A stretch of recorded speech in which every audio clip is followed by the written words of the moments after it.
Today we will be doing unit number 16, adjectives of your grammar work. It is a very simple and interesting part of speech that we will be reading today. Adjectives basically mean describing words. Describing words क्या होते हैं? Describe करने का मतलब क्या होता है? जो एक चीज़ के बारे में हमें detail they.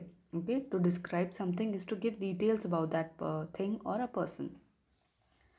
So adjectives are describing words. See here. You've already studied that in a 4th class. Today we will be just doing a more elaborate version of it, okay? If you see this paragraph here, I want all of you to read it on your own and see जो भी underline words हैं children वो सारे के सारे adjectives हैं, okay? हमने पहले पढ़ा है adjectives कितने टाइप के होते हैं? Alright, let's see. First of all, adjectives होते क्या हैं? Then we will move on to that. There's a small exercise here. You all can please pause the video, read this, understand कि क्या है, क्या क्या word लिखा है, then I will explain you. You can please start again and then you see the explanation, okay? 60, long, curly, funny, favorite, honest, active, fat, tasty, yellow, close, long, healthy, right, interesting, religious. Children, ये सारे words किसी ना किसी चीज़ को describe कर रहे हैं, okay? 60 for example एक नंबर है जो कि एज को डिस्क्राइब कर रहा है. लॉन्ग, कर्ली, लेंथ और उसके टेक्सचर को डिफाइन कर रहा है हेयर के. ओके. फनी उसके ह्यूमर को डिफाइन कर रहा है. टेस्टी उसके टेस्ट को डिफाइन कर रहा है. रिलीजियस उनके फीलिंग्स को डिफाइन कर रहा है. ओके. हेल्दी उनके हेल्थ स्टेटस को डिफाइन कर रहा है. It is about the grand mother here. Let's see the exercise. Now give description of your grandfather using adjectives in maximum sentences. Children, it's an exercise for you. I have never seen my grandfather, so I cannot do this. But I want all of you to please do this. इसमें आपको अपने grandfather को describe करना है in words की मदद से. Okay? जैसे कि यहाँ पे grandmother को किया हुआ है. Alright? आपको maximum number of sentences बनाने हैं using these words. So this is all up to you कि आप कैसा लिखना चाहते हैं. I will do the next one. Circle the odd one out. You need to consult the dictionary. यहाँ पे आपको डिक्शनरी में से मतलब निकालना है और इनमें से odd one out को सर्कल करना है. odd वाला क्या होता है? जो कि सिमिलर नहीं होता है. even होता है जो सब सेम वर्ड्स होते हैं और odd होता है जो कि अलग होता है. उसे हम odd one out कहते हैं. आई एम श्योर आपने पहले कभी ना कभी ये एक्सरसाइज करी होगी. I will do one for you and then you will do the rest. Okay. Let's see the second one. Sad, dejected, anxious, gloomy, depressed. Children, sad, dejected, gloomy और depressed हम सैड फीलिंग के लिए ही use करते हैं. Anxious हम use करते हैं जब कोई बहुत ही ज़्यादा घबराया हुआ होता है. सैड नहीं, घबराया हुआ होने को हम एंग्शियस कहते हैं. Okay, so anxious is odd one out. First one also I'll do for you. Happy, amused, elated, ecstatic and depressed. Happy, amused, elated and ecstatic को हम happy के लिए ही यूज़ करते हैं. depressed को हम sad के लिए यूज़ करते हैं. इसलिए sad हमारा odd one out होगा. Okay. Let's see the next one. Underline the adjectives in the poem. यहाँ पे सैम के रोबोट की हमको पोएम दी गई है. इसमें आपको एडजेक्टिव अंडरलाइन करने हैं. I will do this with you. Okay. Naughty Sam, naughty again adjective Sam को डिस्क्राइब कर रहा है कि सैम कैसा है, नॉटी है. Has a crazy robot. Crazy मतलब बहुत ही चुलबुला एंड थोड़ा पागल जैसा. Which is funnier than Sam. Funnier again adjective. It wears a golden jacket. Golden क्योंकि ये जैकेट को डिफाइन कर रहा है कि जैकेट कैसी है, गोल्डन है. And it likes to eat red jam. Red क्योंकि ये जैम को डिफाइन कर रहा है कि कैसा है. Its eyes are small and beady. Small and beady किसको डिफाइन कर रही हैं, आइज को. तो ये हमारे एडजेक्टिव्स हो गए. Okay. But it is not selfish और greedy.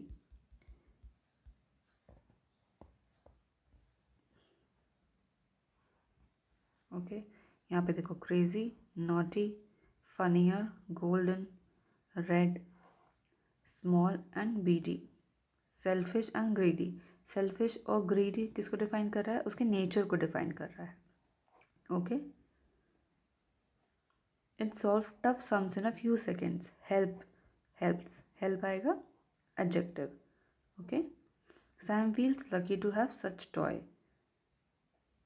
Then they are busy together, there is only joy. So इतने ही एडजेक्टिव हैं इसमें children, no more adjectives in this. Let's see the next page now. Okay children, 2 page और हैं इसमें exercise के, page number 63 and page number 64। 28 को मैं आपको ये दे रही हूँ एंड आप मुझे ये सबको सबमिट कर सकते हैं 1st को। ऑलराइट, सो आपके पास बहुत टाइम है ये सब सबमिट करने के लिए। I want all of you to do it very nicely, अच्छे से समझ के करेगा। कोई प्रॉब्लम होता है मुझसे पूछेगा। इन सब के सब एक्सरसाइजेज में सिर्फ आपको एडजेक्टिव्स ही डालने हैं। Let's see how. 4th one, right any 2 nouns which can use these adjectives. यहाँ पे आपको एडजेक्टिव दिया है, आपको 2 नाउन लिखने हैं जो कि इस एडजेक्टिव को यूज कर सकते हैं। For example shy, so you can write small girl, you can write girl, you can also write cat. Okay, a cat can also be shy and a girl can also be shy. Sweet, तो आप इसमें लिख सकते हैं candy and cake. A cake can also be sweet and a candy can also be sweet. Sour, sour मतलब खट्टा, so you can write lemon and you can write और क्या खट्टा होता है? tamarind. टैमरिंड इमली को कहते हैं बच्चों। ओके, सिमिलरली आपको इन सब एडजेक्टिव्स के लिए नाउन्स लिखने हैं। Okay, you are now familiar with possessive pronouns. आपको मैंने पढ़ाया है पोजेसिव प्रोनाउंस क्या होता है। प्रोनाउन हमने ऑलरेडी करा है चिल्ड्रन, जिसमें कि आई, मी, माइन, माई ऐसे यूज होता है। There are some possessive adjectives too, possessive adjectives भी होते हैं। ओके, यहाँ पे एक टेबल दी गई है, लेट्स सी क्या है। सब्जेक्ट प्रोनाउंस हमने पढ़ा है, सब्जेक्ट प्रोनाउंस क्या होते हैं। पोजेसिव प्रोनाउंस क्या होते हैं ये हमने पढ़ा है। ये पोजेसिव एडजेक्टिव्स होते हैं।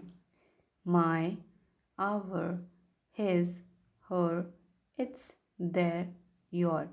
क्यों होते हैं ये एडजेक्टिव्स चिल्ड्रन? ये वर्ड हमें बताते हैं कि जो विशेषता है, यानी कि जो एडजेक्टिव है वो किसका है। माय है, आवर का है, हिज का है, हर का है, किसका है। Okay, so that can also be counted as adjectives. These words can be counted as adjectives depending on the sentence. Let's read, there are some example here. This is my idea, ये मेरा idea है। तो ये किसका idea है? ये मेरा idea है, तो माई एडजेक्टिव हो गया। विनय इज हर ब्रदर, किसका ब्रदर है? किसके बारे में डिटेल दे रहा है? ब्रदर के बारे में, क्योंकि वो उसका ब्रदर है, तो हर हो गया adjective. We follow our customs and rituals, हम हमारे कस्टम्स एंड रिचुअल्स फॉलो करते हैं। तो किसके करते हैं? हमारे, आवर, आवर हो गया एडजेक्टिव। ओके, सिमिलरली देयर, ये सारे हम लोग चिल्ड्रन एडजेक्टिव्स में काउंट करते हैं। Alright, let's see the next exercise. इसमें आपको पोजेसिव एडजेक्टिव्स भरने हैं।